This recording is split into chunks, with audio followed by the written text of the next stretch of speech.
Greetings, shipmates and sailors. Today's Navy and our sailors represent the most modern, highly trained and skilled naval force in the world.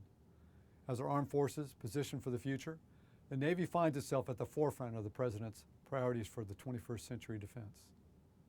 As we continue to meet the current demands on our force and prepare for the future, our focus has and will always be on performance, utilizing the extraordinary talents, strengths, and skills of our nearly 323,000 sailors operating around the globe. To achieve this global mission, balance across the force is critical.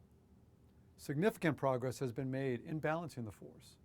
We are prepared and do not have some of the significant cuts our sister services are faced with because of the hard choices made over the past few years to manage and balance the force through such processes as the Enlisted Retention Board, the Senior Enlisted Continuation Board, the Probationary Officer Continuation and Redesignation Board, and the Selective Early Retirement Board.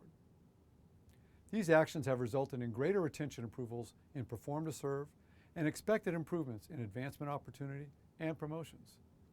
Based on what we now know, we will not need to hold another ERB this year or in fiscal year 2013 or 2014.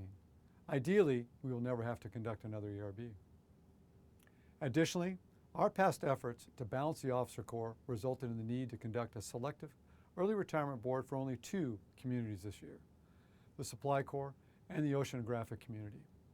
We will continue to update and review our force management actions with a focus on ensuring the fleet has the right balance of seniority, skills, and experience to meet our mission now and into the future. Because I've received many questions about the topic of the ERB process, I'd like to take a few moments and walk you through how each record was reviewed and how the decision to retain or separate was reached. Within each board phase, there were two portions, a quota portion and a non-quota portion. For the quota portion of the board, records were reviewed by two board members and were ranked highest to lowest and then deliberated for retention quotas.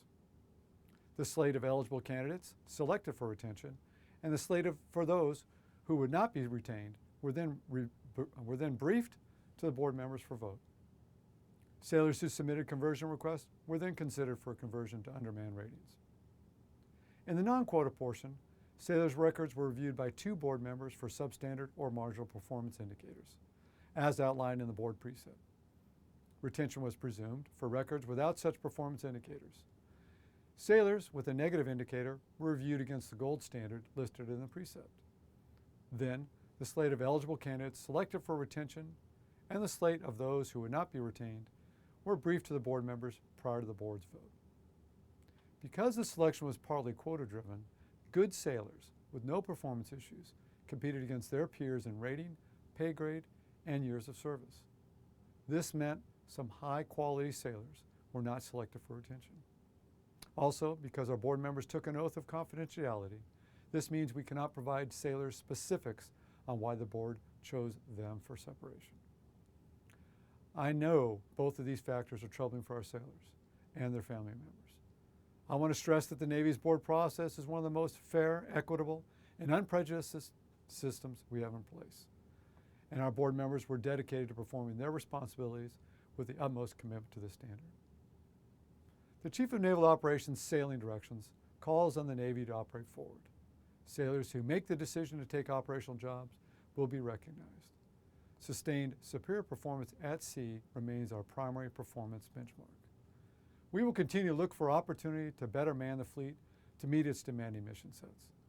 The Voluntary Sea Duty Program, rolled out last month, is a prime example of how we will continue to adapt and posture ourselves for the future. Continue to work hard and be excellent at what you do to set yourself up for future success. We've been charged with a critical mission into the future by our nation. The Navy is a great place to work, and I thank you for your dedicated service.